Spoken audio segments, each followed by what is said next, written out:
Chapter 18. The Man Who Died Twice. Utterson was aghast. He put down the letter for a moment to try to make sense out of Henry Jekyll's words, but the lure of the paper in his hand was too strong to fight. So Utterson began to read again. Staring into Jekyll's mirror and seeing Hyde marked the beginning of the end. I ran from the bedroom to the office. I drank the mixture, and within 10 minutes I was able to emerge as Henry Jekyll and sit down to his breakfast. I then realized that Edward Hyde had become stronger, and I feared that the balance between my twins might tip in favor of the evil one, permanently. The drug had not always acted perfectly. At first, I sometimes had to take a double dose to become Hyde. Once it failed completely. Now the difficulty lay in holding on to Jekyll. I realized I would have to choose between the twins. The permanent Hyde would be despised and friendless, but the permanent Jekyll would give up all of his evil pleasures and suffer without them. Finally, I chose the doctor, and for 2 months I was a kind and good man.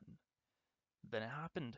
Hyde had been caged so long that he roared out like a tiger. It was late night. He lashed out at Sir Danvers. As I struck, I felt a surge of delight and could not stop until my cane broke. Then I suddenly realized that I had put my own life in jeopardy. I ran to my rooms in Soho, burned my papers, and fled. But all during the time I delighted in my crime. I let myself into Jekyll's office and drank the drug with a song on my lips. I had scarcely put down the glass when Jekyll fell to his knees, filled with remorse and praying loudly. I cried and denounced my horrible twin. Now that he was a fugitive, he could never appear again at the back door.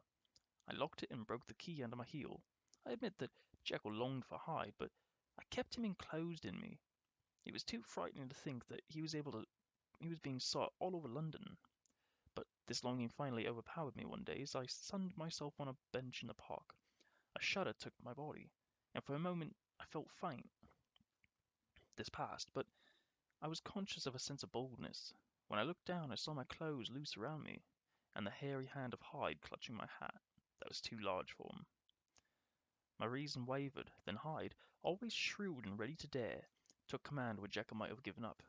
I had to reach my drugs, but I had locked the back door and destroyed the key. If I used the front door, my own servants would recognize Hyde and turn me over to the police. I needed help, and decided on Lanyon. Though I was hunted, I boldly took a cab to a small hotel. There I rented rooms and wrote letters using Jekyll's handwriting. One letter went to Poole, the other to Lanyon. I sent them by registered mail. Near midnight I set out, huddled in a cab until we neared Lanyon's house. I walked the rest of the way very fast and found that Lanyon had not failed me. He had the drugs I needed, but his horror of me and what I had done added to my growing guilt. Then, changed back into Jekyll and once again safe my own house, I gave thanks. But as I was crossing the courtyard after breakfast, the same shudder I had felt in the park came over me again. I was seized by the sensations that announced the change. There was just enough time for me to rush to my office, and then Hyde stood there, where Jekyll had been. It took a double dose of the drug to bring Jekyll back, but 6 hours later I felt the pangs of change again. From that day on, I could remain Jekyll only under the direct stimulation of the drug. If I slept at night or dozed in my chair during the day, Hyde came out. I was filled with terror and hatred of him. Finally, I despaired. We were locked in mortal battle, though Hyde still found time for tricks. He scrawled horrible blasphemies in a book I admired, and he destroyed the portrait of my father. During the few hours that I am still able to be Jekyll, I am writing this confession. I have no hope of survival, for my supply of the drug is low. I have sent Poole all over London, trying to buy the duplicate of the original salt. None has worked. I think now that the batch I first purchased had some impurity in it, and that is what made the mixture work. Thus soon Hyde will command my life completely. I have just used the last portion of the original salt. I will finish this confession and sit for a few last minutes as Dr. Jekyll.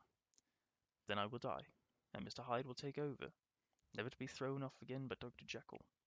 Whether Hyde will eventually be caught and die at the hands of the authorities, or whether he will have the courage to die by his own hand before that happens, I do not know.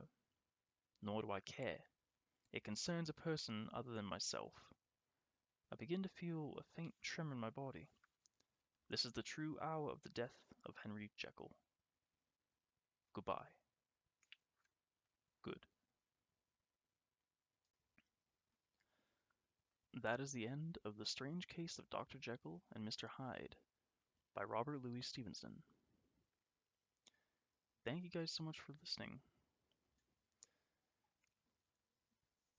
Please leave a comment down below as to what books you would like to hear, and I will have a poll with the top 5 that I see. Until then, I do have a nice list of books that I can go through.